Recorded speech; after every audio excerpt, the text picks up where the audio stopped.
একবার একটাই নেই, একবার একটাই চাই। এরকম ক্ষতি করতে হয় মানুষের। ভাই কোনটা একটু করেন। ছয় ঘরে আগে 2-3 দিন চা খেতে পারলেই তো হচ্ছে শীতকালে। এই সীমান্ত হত্যা আমরা বন্ধ চাই।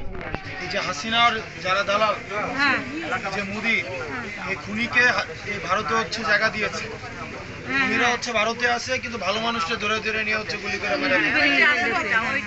আর সীমান্ত কোনো ধরনের গুলি চলবে না, কোনো ধরনের সীমান্তে আর একটা গুলি চললে এটার জবাব বাংলাদেশ দিবে।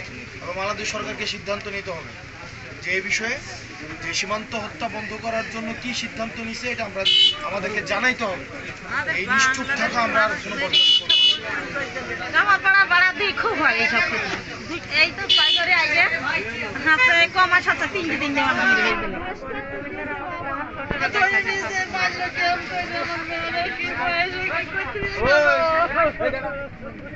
আগে একটু তার মেয়ে বসে আমার আব্বারে নিয়ে দাও, আমার আব্বারে নিয়ে দাও।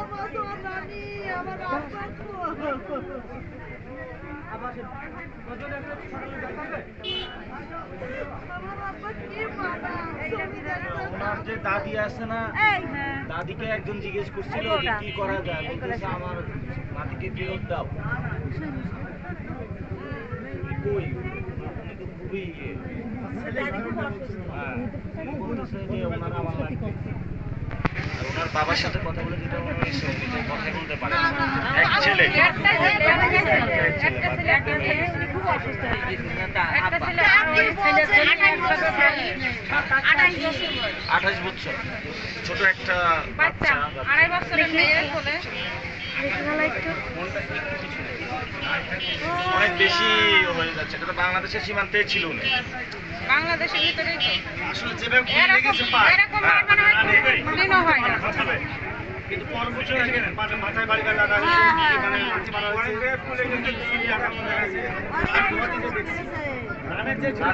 একটা হাত ভাঙো কিংবা একটা পা ভাঙো, নাই তার জেলখানায় দিই, তারপর 5 বছর পর ফেরত আসবে। এইগুলিতে মানুষ মরার কথা না। আঘাতের চিহ্ন, মাথায় আঘাতের চিহ্ন, পেটে আঘাতের চিহ্ন।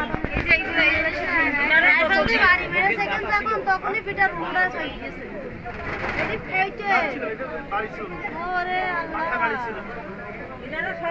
আমরা আজকে যে জুলাই পদযাত্রা, আমরা হলো পুরো বাংলাদেশে বের হয়েছি।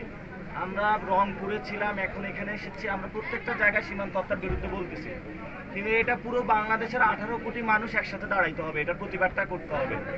এটা যদি আপনারা করেন আপনাদের ধরে নিয়ে যাবে, অন্য সীমান্তে করলে অন্য সীমান্ত থেকে ধরে, পুরো বাংলাদেশের সাথে এটার বিরুদ্ধে জেগে উঠতে হবে। এটা নেপালে যদি কাউকে মারে পুরা নেপাল একসাথে প্রতিবাদ করে, যদি একসাথে 18 কোটি মানুষ প্রতিবাদ করে, ওরা কি ঠেকায় রাখতে পারবে আমাদের? আপনারা ইনশাল্লাহ থাকবেন, আমরা আবার আসবো। আমরা বিভিন্ন জায়গায় এটা নিয়ে কথা বলবো, পুরো বাংলাদেশে এটা নিয়ে বড় ধরনের প্রতিবাদ সভা করবো, বড় আন্দোলন নামাবো। আপনারা যাবেন ইনশাল্লাহ? তাহলে আজকে আমরা যাই। আজকে আমরা একটু পরে ঝিনাইদহ যাবো। ঝিনাইদহর মানুষ 10টা থেকে দাঁড়ায় আছে, আমরা এখানে আসার কারণে ওটা লেট হয়ে যাচ্ছে। তাহলে আজকে আসি না? ঠিক আছে, আসসালামু আলাইকুম। আসসালামু আলাইকুম। হ্যাঁ, আসসালামু আলাইকুম।